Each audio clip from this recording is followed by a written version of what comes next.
I don't know if I can do it with a camera in my hand. Shit.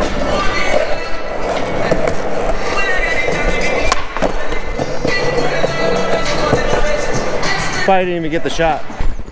What's up, guys? It's Jordan here with Gnar Snowboarding, and today we're gonna do some tech talk. So let's get into it.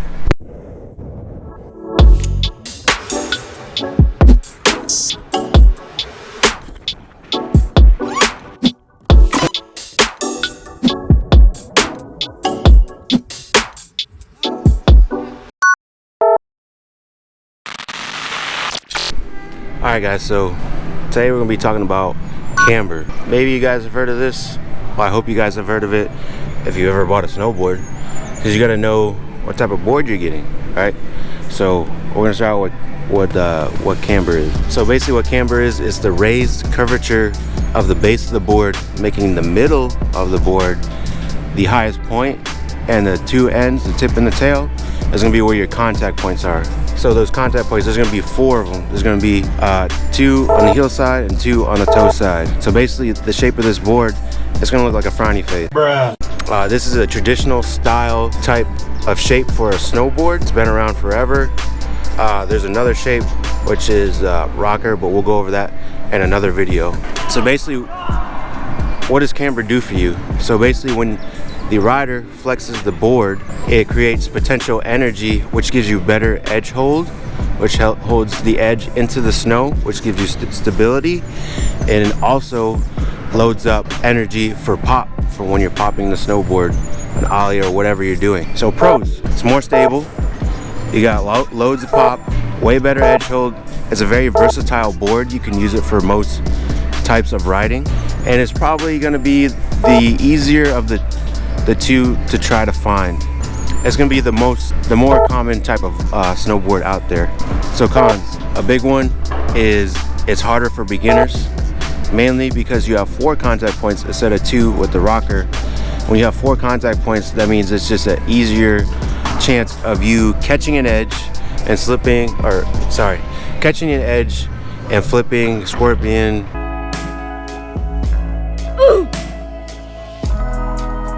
all that type of stuff. It's not fun, but yeah. Going along with flex, presses are a little bit harder, because trying to press an already bent the opposite way shape is going to be a lot harder to do.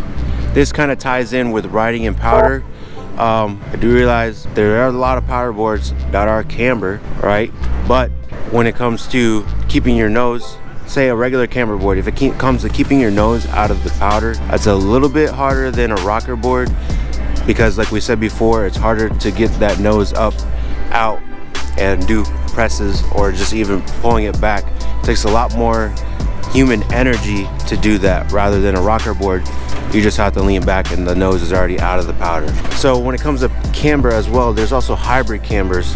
We kind of talked about some of this in my powder board, my top 10 powder boards. We also talked about it, and I think the original camber rocker versus rocker episode I did, we've talked about it in pretty much like a lot of my board reviews too. So hybrid camber is gonna be something that has regular camber mixed in with some rocker. So for example, you have camber underneath your feet, but rocker in the middle, and then between your feet, right?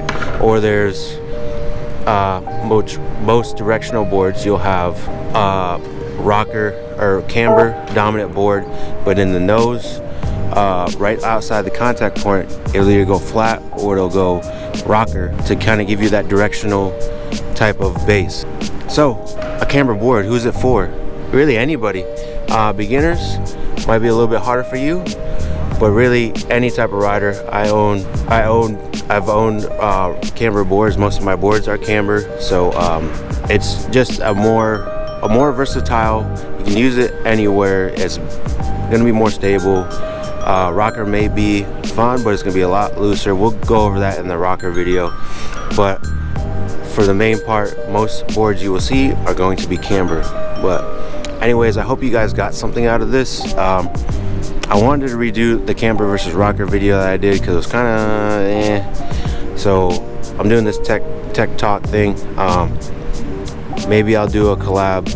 I'm gonna do a rocker one, but maybe I'll do it with both together, and I'll line them both up together and go over the pros and cons, so that way you guys can understand which is better without watching 2 videos. But this is my first tech talk, and so I just want to go over camber, which is one of the basic things when it comes to snowboarding. So I hope you guys enjoyed the video, and I'll see you guys in the next episode. Later.